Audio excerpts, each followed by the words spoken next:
سلام، جيتكم بوصفة هي البيتزا.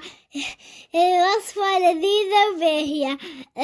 تحطي كمية حليب وتحطي كمية فلفل أكحل وملح وتخلطي، وبعد سميد، وبعد تكملي، وبعد تصبي، وبعد تحطي في ايديك، وبعد تحطي مغرف سكر، وبعد تخلطي، وبعد تعملي هكا وتعجنها